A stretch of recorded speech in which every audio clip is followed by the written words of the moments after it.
Idris masuk dari Selat Melaka. Dia masuk ke dalam, kita harus melihatnya dengan Sumatera dibagi 3. Sumatera Tengah, Sumatera Utara, Sumatera Selatan. Sumatera Tengah itu identik dengan Minangkabau. Kalau itu Minangkabau berarti Riau Daratan dan Riau Kepulauan itu adalah daerah Sumatera Tengah. Pada awalnya, sebelum tahun 57 paling tidak. Nah, ketika Belanda masuk dari Samudra Hindia, dia masuk ke pantai barat Sumatera sampai di kota Padang, dia melihat juga kehidupan orang, dia mencatat dalam bahasanya karena bersuku ke ibu, tidak ada dalam bahasa Belanda. Maka dia catatlah orang Minang itu hidup matrilineal. Kalau bersuku ke ibu memang benar. Kalau suku ibu kita Pisang, ya Pisang lah. Kalau suku ibu kita Tanjung, ya kita Tanjung. Tidak akan memakai suku bapak.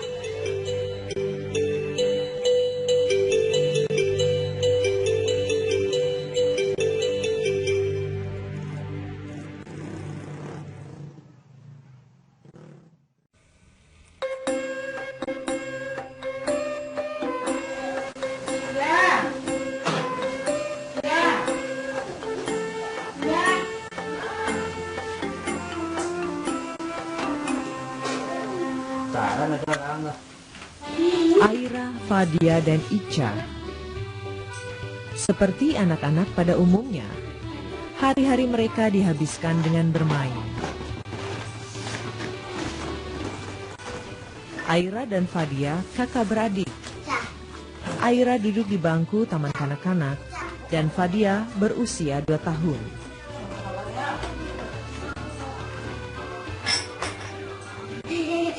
Ketika orang tua mereka bekerja, Aira dan Fadia dititipkan kepada neneknya, Ummul Khair, agar mereka selalu dalam pengawasan. Di rumah gadang inilah, mereka mulai mengenal dunia.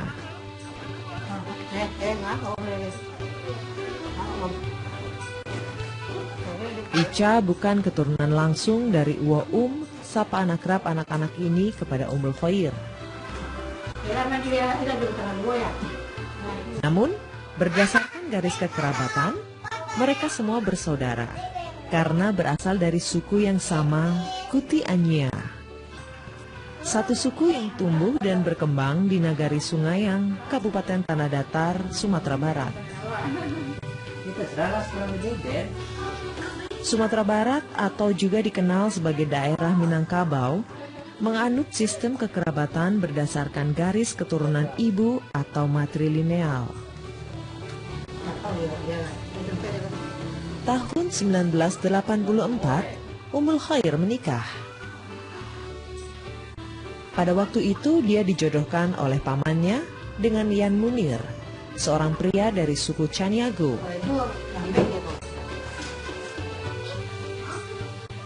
Dalam konsep matrilineal, anak-anak mereka akan mengikuti suku Ummul Khair, Kuti Anyia. Inilah yang dinamakan bersuku ke ibu. Dalam tradisi Minang, setelah menikah, suami akan ikut ke rumah istri. Yan Munir pun mengikuti adat tersebut. Sejak menikah, Yan pindah ke rumah gadang milik keluarga dan menetap di sana. Enggak, rumah ibu, keturunan ibu, keturunan apa di rumah orang kayak apa, ke rumah anak namu.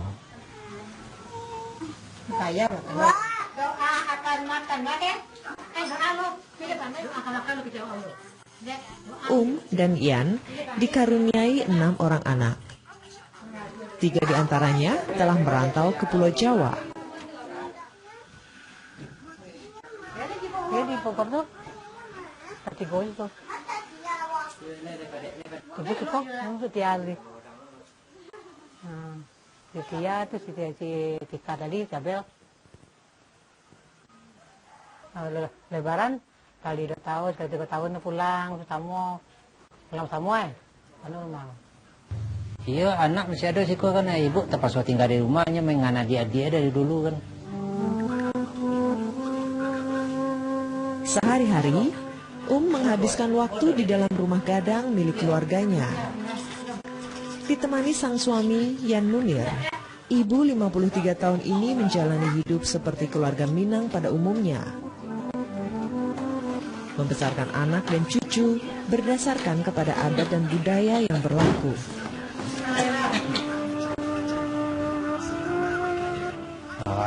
Saya di rumah.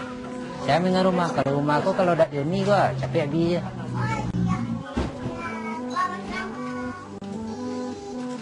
Saat ini Umul Khairlah yang bertugas menjaga rumah gadang keluarga. Lalu buka sama orang, saya lah mulai condong itu buka.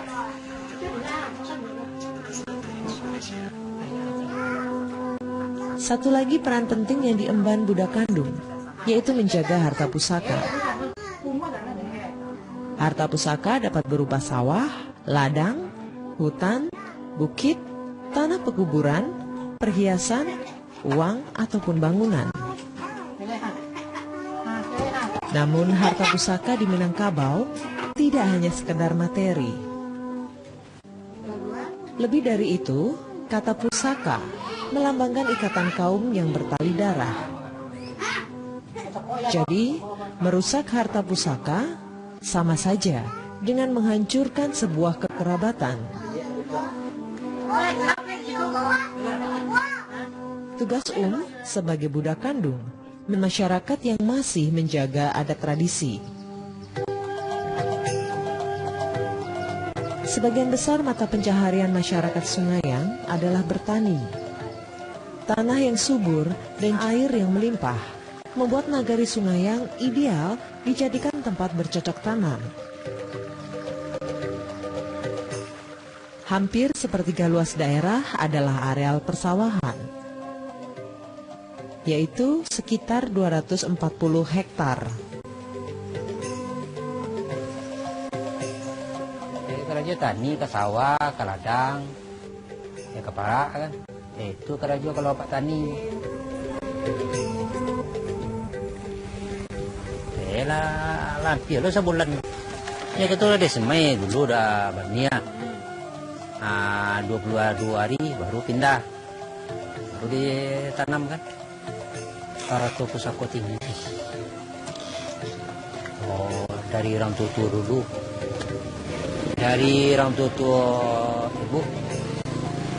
Dari datuk-datuknya, nenek-neneknya. Dari keluarganya saja. Kalau nang keluarga bapak tu lain lo tu. Tidak untuk anak, untuk makan. Sebagian besar sawah yang terdapat di nagari Sungaiang adalah harta pusaka. Harta pusaka di Minangkabau terbagi dua, harta pusaka tinggi dan rendah. Harta pusaka tinggi adalah kekayaan turun-temurun dari nenek moyang berdasarkan garis keturunan ibu. Harta pusaka ini sama sekali tidak boleh dijual, kecuali karena ada hutang adat. Seperti jenazah yang tidak bisa diselenggarakan pemakamannya. Anak gadis yang sudah dewasa tapi belum menikah karena kekurangan biaya, memperbaiki rumah gadang yang rusak, ataupun untuk prosesi pengangkatan pemimpin kaum.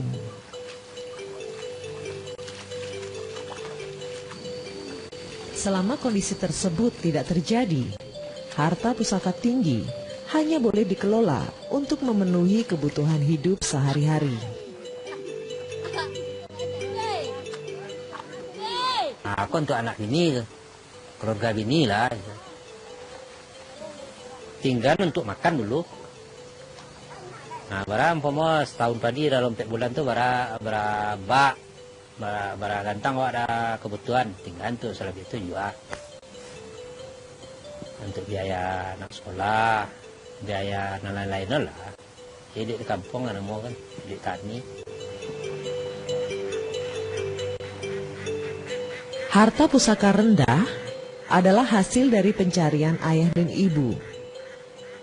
Meskipun tidak ada larangan untuk menjual harta ini, namun adat Minang sangat membenci penjualan ataupun penggadaian harta. Tujuannya untuk menjaga keturunan di kemudian hari agar tidak terlantar.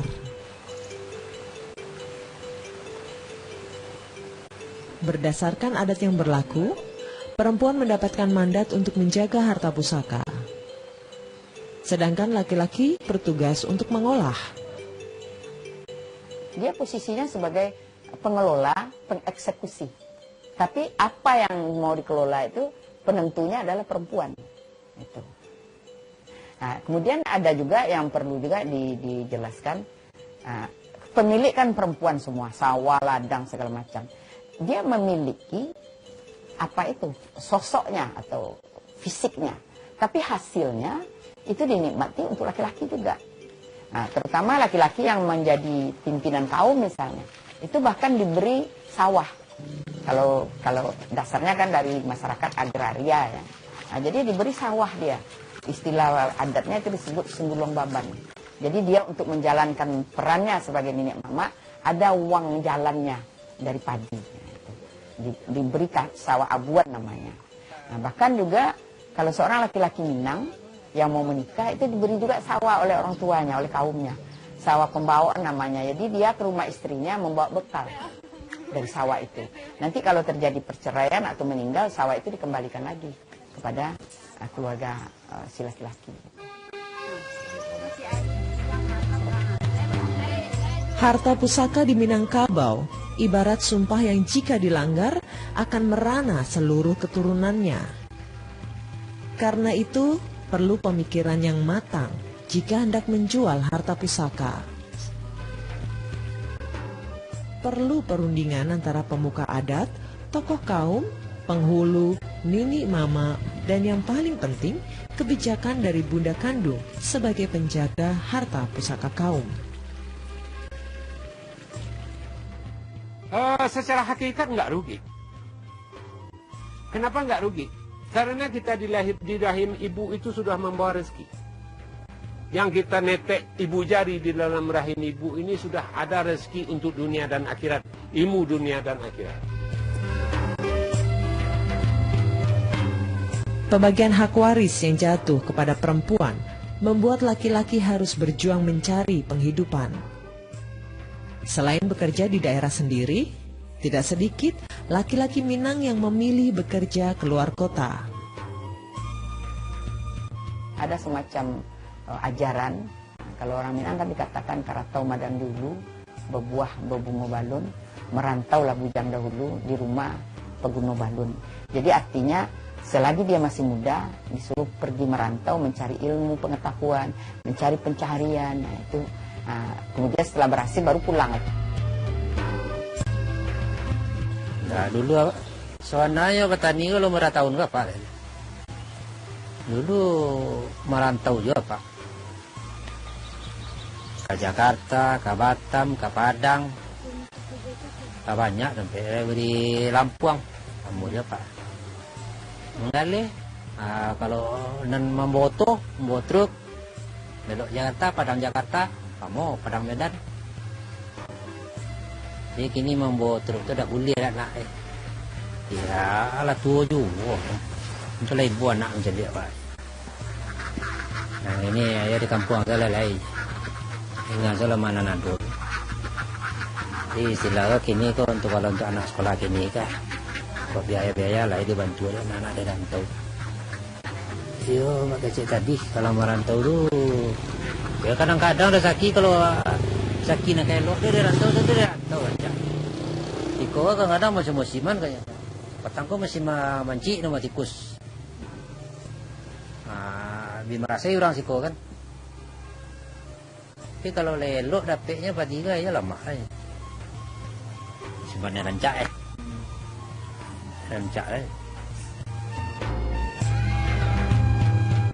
Merantau menjadi tradisi yang berkembang di Minangkabau sejak abad ke-7. Berdasarkan sensus tahun 2014, orang Minang yang menetap di Sumatera Barat berjumlah lebih dari 5 juta jiwa. Dengan perkiraan hampir separuhnya mengadu nasib di perantauan. Selain karena perkara adat yang memberikan hak waris kepada perempuan, Cerita keberhasilan dan kesuksesan orang-orang di perantauan membuat masyarakat Minang, khususnya laki-laki, mencoba peruntungan mereka di kota besar. Bisa. Meskipun belum ada jaminan, hidup di negeri orang lebih baik daripada menetap di negeri sendiri. Baik apa bang? Ada keraja sini. Apa tuh? Pabrik baju Oh, mana nih emang? dari Padang Lai. Bapak nanya tuh. Somai ya sama. Rencananya tuh ya. Rencananya tuh. Aku bang merantau, ada keraja sih kok dong. Kayaknya tuh ini kok sana banyak itu kan. Oh, itu ya sekali mungkin. Emang rencana untuk merantau dia curang saja. Bukan berdua. Ya abang lah dulu. Oh, Sudah kesulang.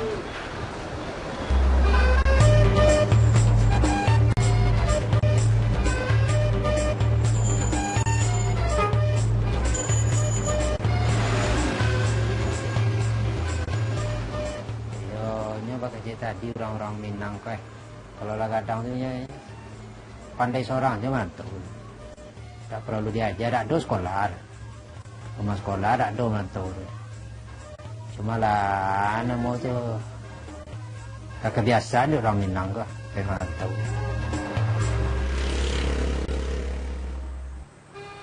Ada banyak cerita menyenangkan datang dari negeri rantau. Keberhasilan, kemapanan, kesuksesan. Meskipun harus diakui, tradisi yang berpola ini menjadi salah satu faktor bergesernya adat dan budaya yang ada di Minangkabau.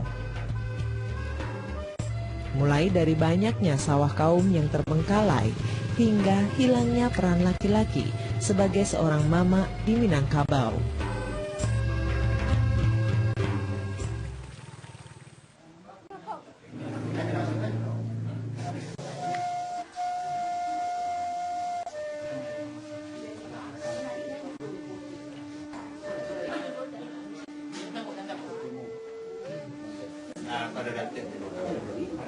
Tentang kita nanya sama kita yang kadang rendah yang tinggi yang punya masuk kita sebenarnya berjalan. Punya yang jadi berkuanaran yang berbagai seminggu bulan yang saya ada pakai kadang seperti itu. Ini mama punya salah. Oh itu pinangan namun. Orang meminang kenapa? Itu bertunggu, itu berbuat tong bah kebilo arle ya, kebilo nikahnya. Itu caranya kalau ada sikoh. Tunggu orang tu nanti bawa makan. Itu ketentuan hari nikahnya, ketentuan hari aleknya, pesta. Anak tu itu orang sekolah, adik ibu tu. Tak apa lah adik ibu tu nyambut. Kalau ada di sekolah macam itu. Jalan badan ada yo rupo-ruponya bunyi dan bangun rupo nanti dia pancar-pancar dek kami selama kata dia rupo nanti siko dia nikah hari Kamis tanggal 24 Maret 2016 ko aku pulangnya tanggal 26 Maret 24 Maret ya. Dalam adat Minang, laki-laki berperan ganda. Sebagai ayah bagi anak-anak mereka dan sebagai paman atau mama bagi keponakan mereka.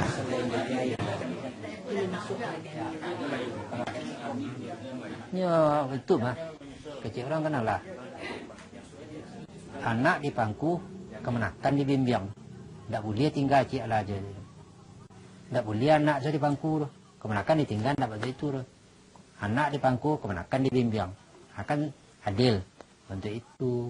Yang pertama ada dua nama apa yang pertama syarat, yang kedua adat. Nah syarat yo Peran perempuan Minang adalah melanjutkan keturunan dan menjaga kaumnya. Untuk menjalankan itu semua, laki-laki bertanggung jawab menjadi pelindung, baik bagi anak istri maupun bagi keturunan sekaumnya.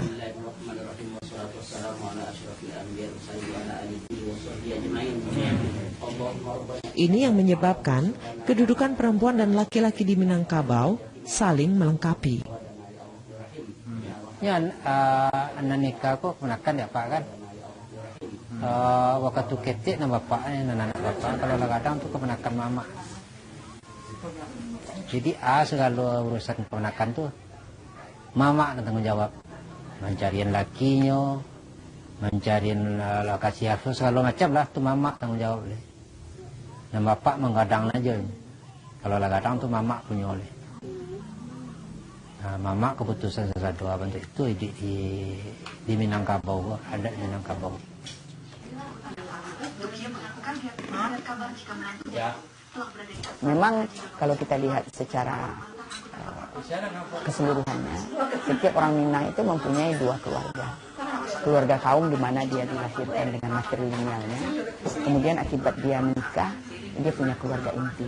Tapi sekarang, terutama perempuan-perempuan Minang yang sekarang, itu mereka hanya terfokus kepada keluarga inti. Jadi mereka tidak lagi berinteraksi dengan keluarga kaumnya. Dan itu akan memberikan hasil karakter anak, keponakan. Itu akan beda dengan hanya yang diasuh oleh ayah ibu dan yang diasuh oleh sebuah kaum atau keluarga yang lebih besar, ya, atau diasuh oleh banyak orang. Itu akan beda.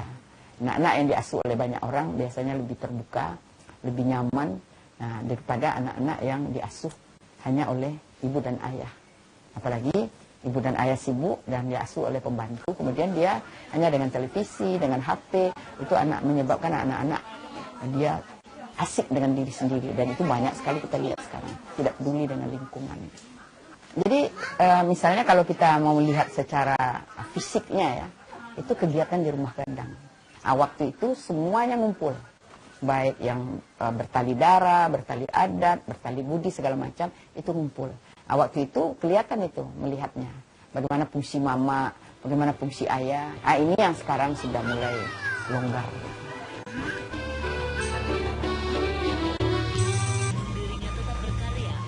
Dari sini akan terlihat kehidupan masyarakat di negeri selingkup adat ini. Mulai dari tata cara pernikahan hingga upacara kematian. Meski begitu, hanya daerah yang sudah memiliki status sebagai nagari saja yang boleh mendirikan rumah gadang. Nagari adalah sekumpulan masyarakat yang hidup di dalam kesatuan adat. Berada dalam satu wilayah di bawah kepemimpinan seorang penghulu seperti Nagari Sungayang. Di nagari ini ada ratusan rumah gadang yang masih berdiri tegak. Rata-rata sudah berusia sekitar 200 tahun, bahkan lebih tua lagi. Umur ibunya lah 53 tahun. Kalau mau tanam kikoi boleh ya. Lah dojo mah kok. Ibu-ibu cukup nggak tahun 2030 lah masih ada rumah kok. Datu ibu meninggal nggak? 35 umurnya. Hanya lah bakal sudah lah. Masih tahu kalau mau anak kok malam. Kalau tinggal aja. Sudah dari kayu halak kok ya. Kalau kayu kole, kayu bapuk aku. Kalau kayu durian aku. Kalau kau tahu dah. Rumah gadang milik sebuah kaum. Itu sebabnya mulai dari perencanaan hingga proses pembangunan dilakukan melalui musyawarah mufakat. Pembangunan rumah gadang melibatkan banyak orang, bahkan mereka yang berasal dari luar kaum. Seperti halnya pembagian tanah, kepemilikan rumah gadang di Minangkabau juga diserahkan kepada perempuan. Sejak awal, jumlah kamar disesuaikan dengan jumlah anak perempuan yang berada di dalamnya.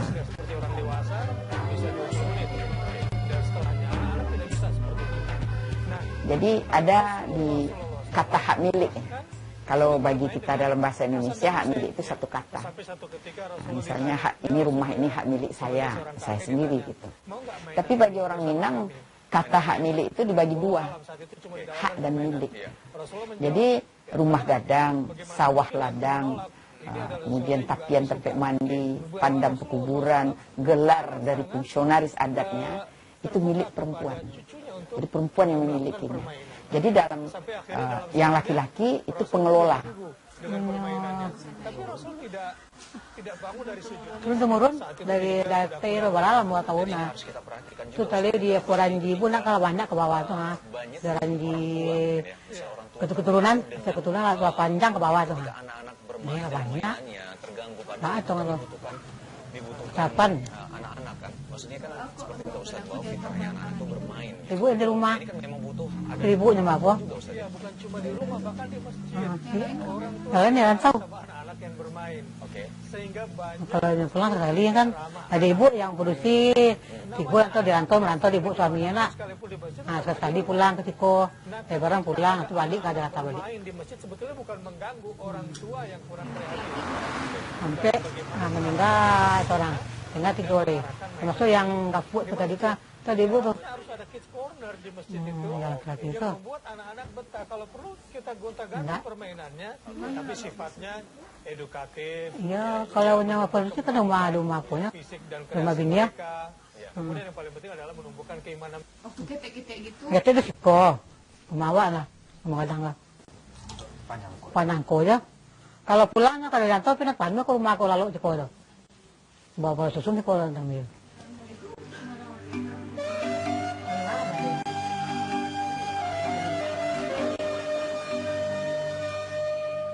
Setiap perempuan yang baru menikah memperoleh kamar di sisi paling ujung kiri rumah gadang. Tujuannya agar tidak terganggu dengan kesibukan di dalam rumah. Sementara perempuan tua dan anak-anak ditempatkan di kamar dekat dapur untuk mempermudah mereka naik turun rumah pada malam hari. Bawah.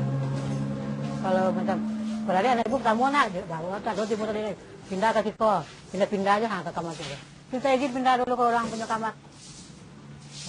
Bawah dapur. Kalau anak lah bisa nak. Lah berisi sadonya. Pindah ibu ke bawah deh. Ya boleh dia, tapi kan awak tak lama aku tak dia bawah. Tapi awak bawah ini lah. Anak lah dia teh. Oh, ini kami sekolah itu ada di kampung kok. Bila kok ada anak menikah, ini mesti mau kamar tu kan. Nan bapak lah pindah yo, tambah je lain menantu, pak makin ke bawah. Nah, kami lah di dapur aja besok tambah nantu lain. Tadi laman kami lalu dari Malang. Nanti pindah aja kami lah. Ada tapi pindah tentu di sawah lalu lah. Pondok kan ada sawah. Nah, itu kami lalu lah. Itu ada di kampung di Sangka ada itu ada Minang ada itu. Ini menggantian awak ada kan untuk bapak ada menantu menggantian. Menantulan punya kerajaan lah. Yang bapak pensiun lah. Saat ini sebenarnya ada banyak rumah gadang yang baru dibangun. Namun dalam pembangunannya tidak berlandaskan pada adat yang berlaku. Misalnya gedung-gedung pemerintahan menggunakan gonjong rumah gadang sebagai atap bangunan mereka.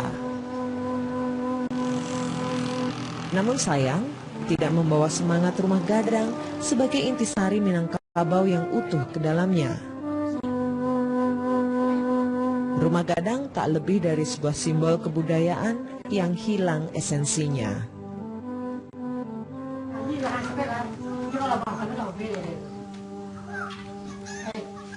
Iya, mandi dah.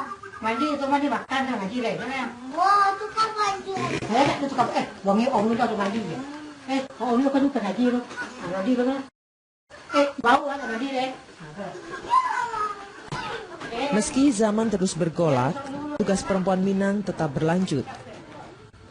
Membentuk para penerus keturunan dan menjaga rumah gadang tetap berdiri tegak, sebagaimana yang digariskan adat dan budaya Minangkabau.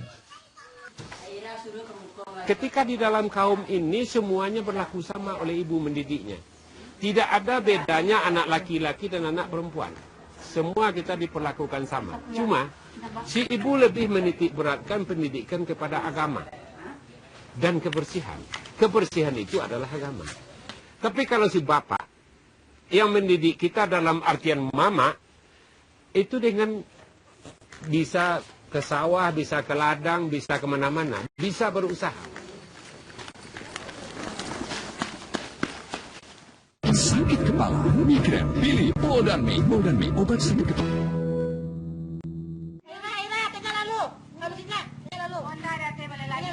Tapi jalannya, tapi ya.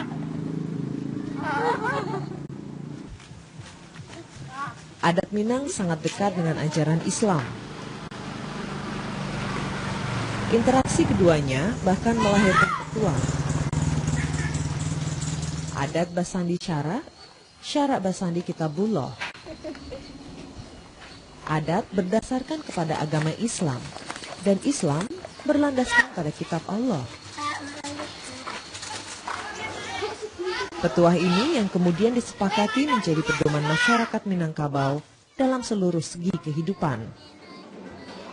Karena itu, ilmu agama sangat penting untuk dipelajari dan ditanamkan pada diri seorang Minang.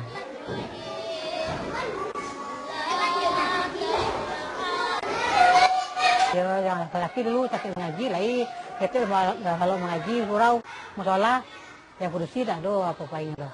Pokoknya nggak do dulu ini nggak do, ini pulang. Dulu anak-anakku ya yang laki kalau pulang ngaji tuh di surau lalunya guys, kayak produksi nggak pulang ke rumah. Itu kadang, karena itu di bawah ada lalu guys.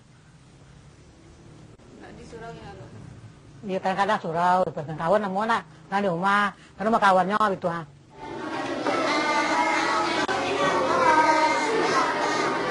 Dahulu aktivitas mengaji di surau dilakukan saat malam hari. Namun kini anak-anak lebih dituntut untuk mengutamakan pendidikan formal. Aktivitas mengaji malam hari pun sudah jarang dilakukan, diganti dengan mengaji di sore hari.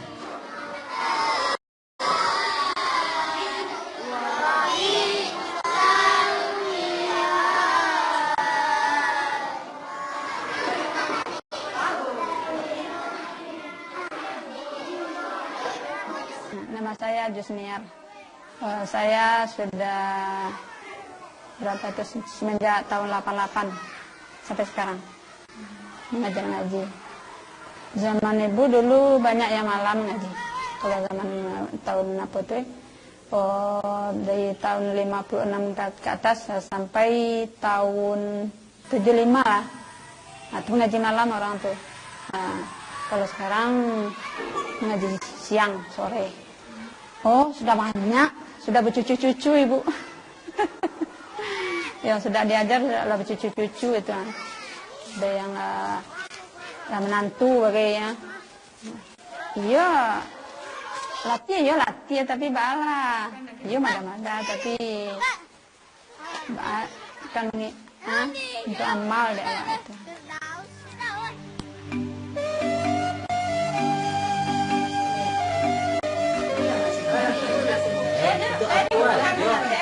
Selain mengajarkan ilmu agama, ibu juga berperan penting mendidik anak-anak perempuannya memasak. Perempuan Minang harus pandai memasak. Wajib. Wajib. Iyalah kalau produksi kan awal kalau itu ke rumah tangga, masak. Masak ada suami, harus pandai masak. Kalau masak tuh lebih suka sama mama. Dari SD lah belajar juga masak.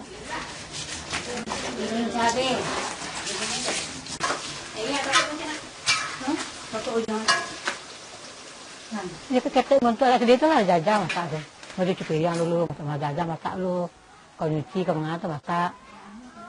Kalau jajah anak tuh masak, lo besoknya keluarga. Lepas masak. Ya balah.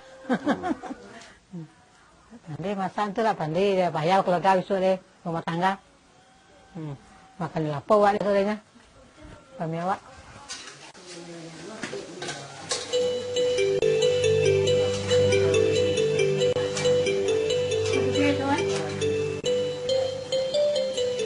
Hanya untuk membangun rumah tangga, mitos yang berkembang tentang perempuan Minang pintar memasak seolah menjadi tuntutan lebih bagi seorang perempuan di suku ini untuk bisa memasak.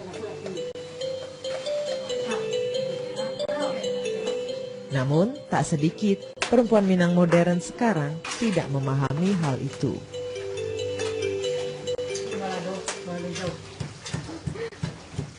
Pakai dariang. Jadi pange yang pakai pakai daun keladi. Apa sih banyak tuh, Bu? Bumbu-bumbu dah pewesonya. Pakai bumbu pakai daun keladi, pucuk keladi. Oh, dari dulu, dari mana dulu gitu lah. Kita misal belajar. Tapi udah bisa ya masak? Tapi masak apa aja, urung kayak goreng, kayak buah. Hah? Dia bilang sih dia aja. Nulis pala lah. Jadi di bawah. Tapi bantu aja udah nggak perlu. Di kepala pesurang lebih Sombong goreng, sayur ya bisa. Kalau HP suami 3 bulan dipakai di mana masak sih berarti. Nah, Dikirim ke orang. 3 bulan ya. Kan bulan langsung ada pindah orang. Apa yang masak? Nah, terjadi atau misalnya kami. Budaya asing ibarat angin. Sebuah pohon yang telah berakar kuat pun akan goyah bila diterpa olehnya. Seperti itulah adat. Meski telah mengakar kuat, namun saat diterjang oleh budaya asing, ia akan bergerak mengikuti kemana arah angin membawanya.